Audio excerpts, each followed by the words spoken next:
Kozhikode fresh cut സംഘർഷത്തിൽ നിർണായക ഉത്തരവ്. കേസിലെ പ്രതികൾ ഫ്രഷ് കട്ട് സ്ഥാപനത്തിന്റെ 100 മീറ്റർ പരിധിയിൽ പ്രവേശിക്കുന്നതിന് വിലക്ക്. ജില്ലാ പോലീസ് മേധാവി ഇക്കാര്യം ഉറപ്പാക്കണമെന്ന് ഹൈക്കോടതി ഇടക്കാല ഉത്തരവിൽ പറയുന്നു. ഫ്രഷ് കട്ടിന്റെ പ്രവർത്തനത്തിന് തടസ്സം നിൽക്കുകയോ നിയമം കയ്യിലെടുക്കുകയോ ചെയ്യുന്നവർക്കെതിരെ കർശന നടപടി സ്വീകരിക്കണമെന്നും പ്ലാന്റിന്റെ പ്രവർത്തനം ഒരു പരിധിവരെ പൊതു ആവശ്യമാണെന്നും ഹൈക്കോടതിയുടെ നിരീക്ഷണം. ഫ്രഷ് കട്ട് സ്ഥാപന അധികൃതരുടെ ഹർജിയിലാണ് ഇടക്കാല ഉത്തരവ്. വിവരങ്ങൾ രേഷ്മ ബാബുവാണ് നൽകുന്നത്. രേഷ്മ, നേരത്തെ തന്നെ ഈ ഫ്രഷ് കട്ടിനെതിരായിട്ടുള്ളൊരു വലിയ ജനകീയ സമരം അവിടെ ഒരു ഘട്ടത്തിൽ നടക്കുകയും പിന്നീട് അതിലേക്ക് ഈ മതഭീകരവാദ സംഘടനകൾ തള്ളിക്കയറുകയും ഒക്കെ ചെയ്തത് നമ്മൾ കണ്ടതാണ്. അതാണല്ലോ വലിയ സംഘർഷത്തിലേക്ക് പിന്നീട് കാര്യങ്ങൾ എത്തിച്ചിരിക്കുന്നത്. ഇപ്പോൾ ഈ ഉത്തരവിനകത്ത് ഹൈക്കോടതി പറയുന്ന കാര്യങ്ങൾ എന്തൊക്കെയാണ് രേഷ്മ?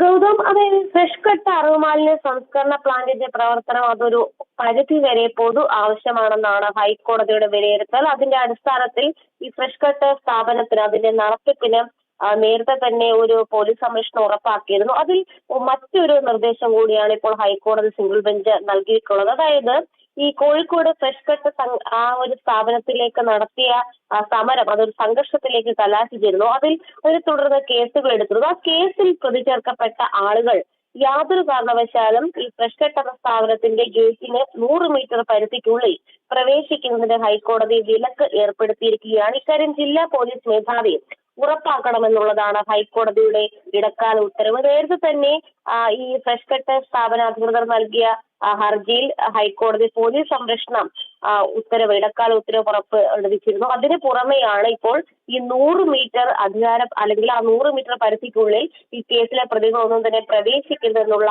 അധികമായിട്ടുള്ള ഒരു സംരക്ഷണം കൂടി ഹൈക്കോടതി നൽകിയിട്ടുള്ളത്. ഇക്കഴിഞ്ഞ